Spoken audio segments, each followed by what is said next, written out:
Zimbabwe? It's got a name that sounds like a winning lottery ticket, and in a way it is. This southern African country sits on a gold mine, literally. We're talking billions of dollars worth of gold reserves. Diamonds too. Enough bling to make a rapper jealous.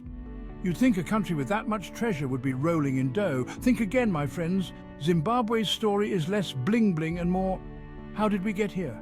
The economy is in shambles. People are struggling. It's a head-scratcher. How does a country blessed with so much natural wealth end up with so much poverty?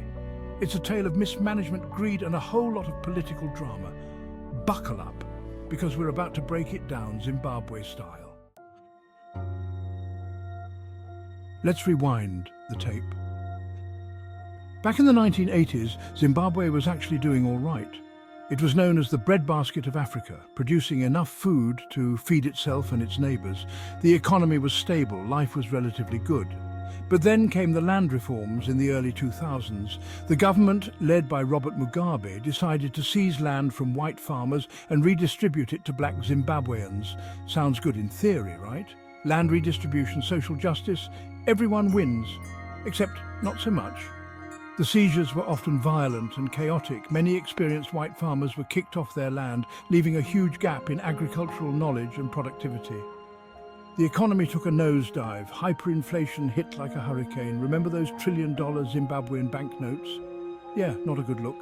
The breadbasket was empty. Zimbabwe, once a beacon of hope, was spiraling into economic despair. Now, let's talk about corruption.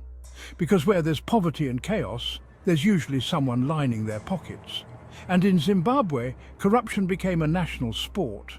The government, riddled with cronyism and shady deals, seemed more interested in enriching themselves than in helping the people. Transparency? Accountability?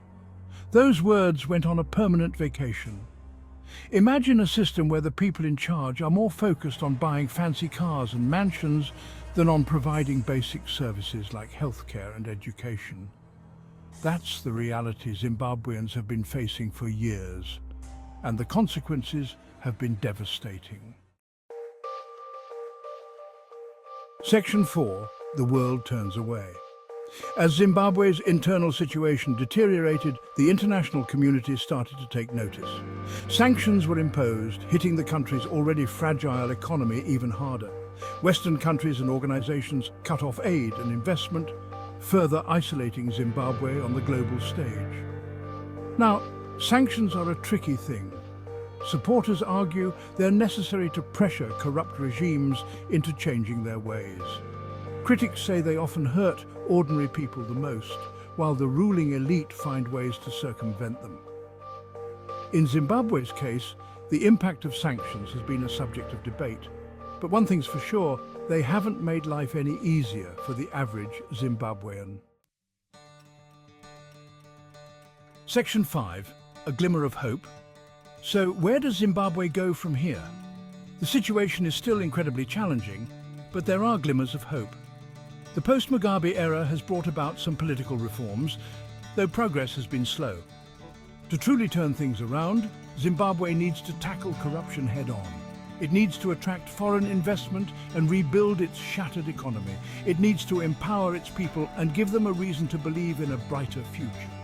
Zimbabwe's story is a reminder that natural resources alone don't guarantee prosperity. It takes good governance, sound economic policies, and a commitment to the well-being of all citizens. The journey ahead won't be easy, but with the right leadership and a little bit of luck, maybe, just maybe, Zimbabwe can finally live up to its golden potential.